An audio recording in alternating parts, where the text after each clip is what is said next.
Hello friends, स्वागत है आपका करियर कॉन्वेंट के यूट्यूब चैनल पे। और साथियों, आज का जो हमारा डिस्कशन का टॉपिक है वो काफ़ी इंटरेस्टिंग है, क्योंकि आज हम बात करने वाले हैं आईएसओ 9001 2015 के क्लॉज नंबर 9, जिसे परफॉर्मेंस इवैल्यूएशन के नाम से जाना जाता है। फ्रेंड्स, इस वीडियो में हम समझेंगे कि आईएसओ 9001 2015 का क्लॉज 9 बताता है कि किसी भी ऑर्गेनाइजेशन को अपने क्वालिटी मैनेजमेंट सिस्टम की परफॉर्मेंस को मॉनिटर, मेजर, एनालाइज और इवैल्यूएट कैसे करना चाहिए। तो आइए अपनी इस वीडियो को शुरू करते हैं।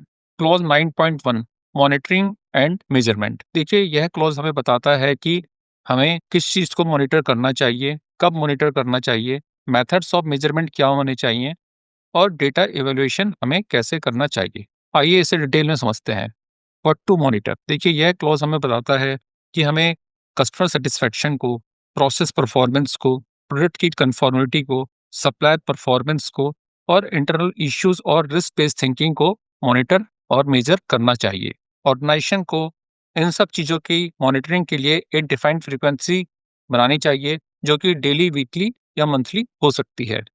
मेथड्स ऑफ मेजरमेंट के मेथड्स ऑफ मेजरमेंट के लिए ऑर्गेनाइजेशन को कुछ टूल्स जैसे कि statistical method, sampling method, observations, inspection, performance indicators आदि का यूज करना चाहिए। डेटा इवैल्यूएशन, जो डेटा कलेक्ट होता है उसका एनालिसिस और इवैल्यूएशन किया जाना चाहिए, ताकि हमें इंप्रूवमेंट के एरियाज मिले। Clause 9.1.2, customer satisfaction. देखिए, यह क्लॉज कहता है कि ऑर्गेनाइजेशन को कस्टमर परसेप्शन को समझना चाहिए। इसका मतलब यह है कि ऑर्गेनाइजेशन को यह मेजर करना चाहिए कि जो उसका कस्टमर है वो उसके प्रोडक्ट से या सर्विस से कितना सेटिस्फाइड है।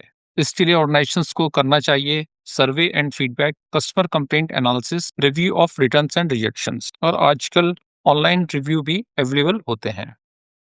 तो यह वह सारी टूल्स हैं जिसकी हेल्प से ऑर्गेनाइजेशंस को अपने कस्टमर का सेटिस्फैक्शन मेजर करना चाहिए। Clause 9.1.3, analysis and evaluation. देखिए, ऑर्गेनाइजेशन को यह इवैल्यूएट करना होता है कि क्यूएमएस ओवरऑल कितना इफेक्टिव है। इवैल्यूएशन में जो पॉइंट्स शामिल होते हैं वो होते हैं trend analysis, non conformity trends, KPI performance, supplier performance. और इसके अलावा ऑर्गेनाइजेशंस को यह भी देखना चाहिए कि जो क्वालिटी ऑब्जेक्टिव्स हैं वो कितने अचीव हुए हैं।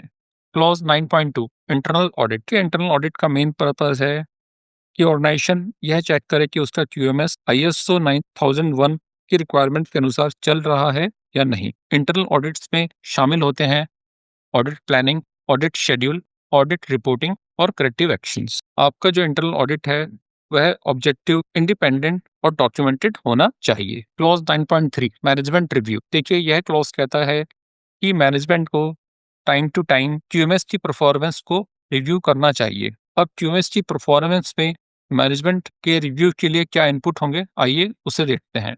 मैनेजमेंट अपने रिव्यू के दौरान ऑडिट रिजल्ट्स को डिस्कस करेगा, कस्टमर सेटिस्फेक्शन को चेक करेगा, प्रोसेस की परफॉर्मेंस को डिस्कस करेगा और इसके साथ साथ रिस्क एंड अपॉर्चुनिटी को भी रिव्यू करेगा। और इसके अलावा वो यह भी रिव्यू करेगा कि टीम को अपने क्वालिटी ऑब्जेक्टिव के टारगेट को अचीव करने के लिए क्या रिसोर्स की रिक्वायरमेंट है। Management review output. आइए देखते हैं कि जब मैनेजमेंट एक बार क्यूएमएस की परफॉर्मेंस को रिव्यू कर लेता है तो उसके रिव्यू के बाद जो आउटपुट होते हैं वो क्या होते हैं। Improvement actions, resource needs allocation, QMS change. तो ये वह आउटपुट है जो कि मैनेजमेंट रिव्यू के बाद निकलते हैं और टीम इन आउटपुट्स पे एक्शन लेती है। मैनेजमेंट रिव्यू के लिए एक रिक्वायरमेंट है कि यह कम से कम साल में एक बार जरूर होना चाहिए। फ्रेंड्स, क्लॉज 9 यह सुनिश्चित करता है कि ऑर्गेनाइजेशन टाइम टू टाइम अपने क्यूएमएस की परफॉर्मेंस को चेक करे और इम्प्रूवमेंट करती रहे। इससे कस्टमर सेटिस्फेक्शन बढ़ता है और बिजनेस स्ट्रॉन्गर होता है। फ्रेंड्स, मैं उम्मीद करता हूँ कि आज की ये वीडियो आपको काफ़ी इन्फॉर्मेटिव लगी होगी। अगर ये वीडियो आपको इन्फॉर्मेटिव लगी हो तो इसे लाइक कीजिए, शेयर कीजिए और कमेंट करके अपने क्वेश्चंस को पूछिए, और साथ ही साथ मेरे इस चैनल को सब्सक्राइब भी कीजिए। आज के लिए इतना ही। नमस्कार, जय हिंद।